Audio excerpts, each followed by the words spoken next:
I'm 81 years old, and I didn't expect our retirement to feel like this. I thought it would feel earned. Instead, most mornings I wake up with a strange sense that I've been dropped somewhere unfamiliar, late in the day, with no map and no clear reason for being there. I'm not telling this to be admired or pitied. I'm telling it because I don't have much time left to pretend I understand my own life. And because maybe someone listening still does. These days are quiet in a way I wasn't prepared for. Not peaceful quiet, just empty, the kind that amplifies every thought. I used to complain about noise phones ringing, deadlines, people needing things. Now the silence presses in. It reminds me how much of myself was tied to being needed, and how little of me remains when that need disappears. When I retired, people congratulated me. They said I'd earned my rest. They asked what I was going to do now. Travel, hobbies, finally live a little. I smiled and nodded because that's what you do. But the truth is, I didn't have an answer then, and I still don't now. For most of my life, I moved forward because that's what was expected. You finish school, you get a job, you show up every day, you build something steady, you tell yourself you'll slow down later. I didn't question it.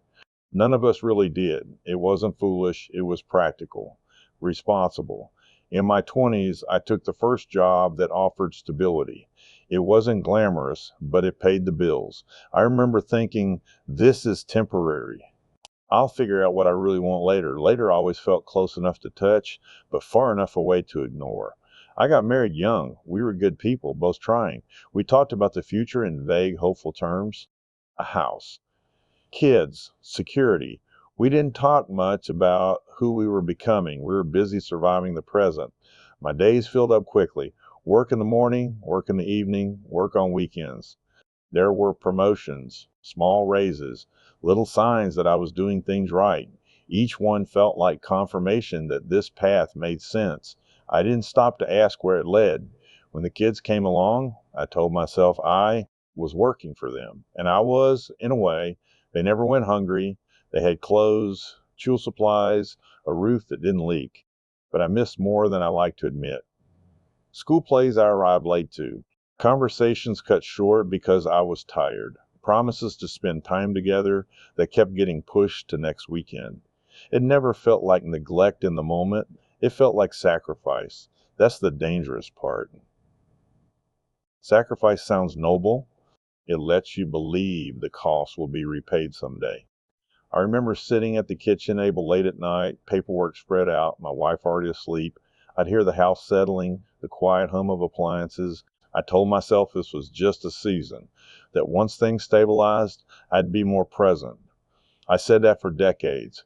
Friends drifted away slowly. Not because of fights or betrayal, just missed calls. Christmas cards have stopped coming. At the time, I barely noticed. I was always busy.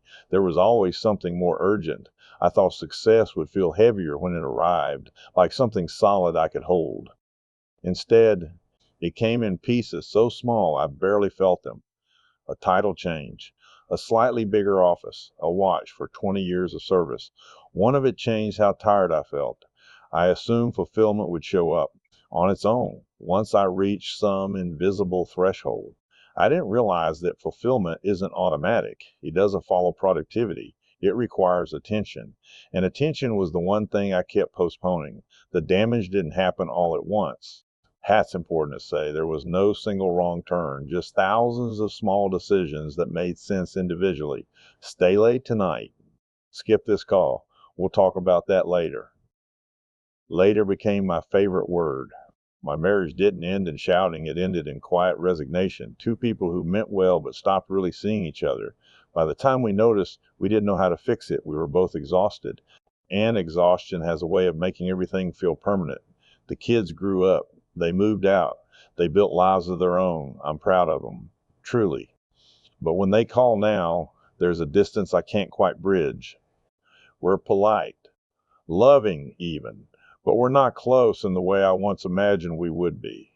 That closeness requires time spent, not intentions held. The turning point came later than I'd like to admit. It was my brother's death.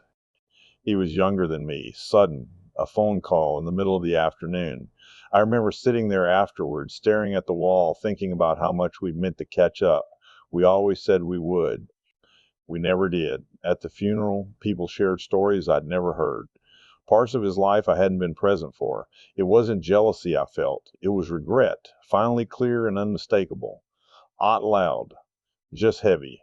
That was when I started to understand something I'd avoided for years. Time doesn't wait for readiness. It doesn't care about plans. It doesn't pause because you're busy. By then, my own body was already changing, slower, stiffer, less reliable. Little aches at first, then bigger ones. Doctor visits, medications, reminders that the future I'd been planning for was already shrinking. Retirement arrived not as a reward, but as an ending. Suddenly, the structure that had carried me for decades vanished. No schedule, no clear purpose, just long days and too much room for memory. That's when the lost feeling really settled in. Without work, I had to face myself directly, and I realized I didn't know who. I was without deadlines. I had built my identity on being useful. When that ended, so did my sense of direction.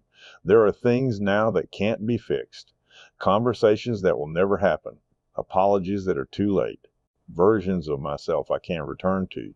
I've accepted that, but acceptance doesn't make it light.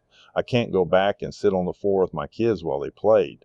I can't choose differently in those moments where I chose work because it felt responsible. I can't rebuild friendships that faded beyond recognition. Time doesn't negotiate. I don't say this with bitterness. There was joy too, laughter, warm meals, moments that mattered. I hold those carefully.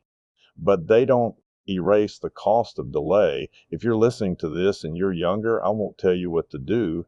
I don't believe in instructions at this stage of life, but I will tell you what I wish I had known. I wish I had understood that presence is not something you earn later.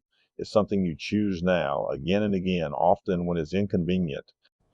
I wish I had known that being busy is not the same as being meaningful, that approval fades faster than relationships, that people remember how you made them feel far longer than what you provided. I assumed there would always be more time. That assumption was the quiet thread running through every mistake I made.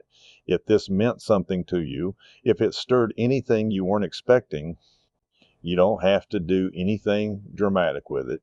Just notice it. Sit with it for a moment. That's often enough. As for me, I'm learning how to live with what's left. Some days are better than others. Some days I feel grateful. Other days I feel the weight of everything I didn't say. I don't expect clarity anymore. I don't expect answers. I'm just trying to be honest, finally, while I still can be. The time ahead is shorter than the time behind. I feel that now in my bones.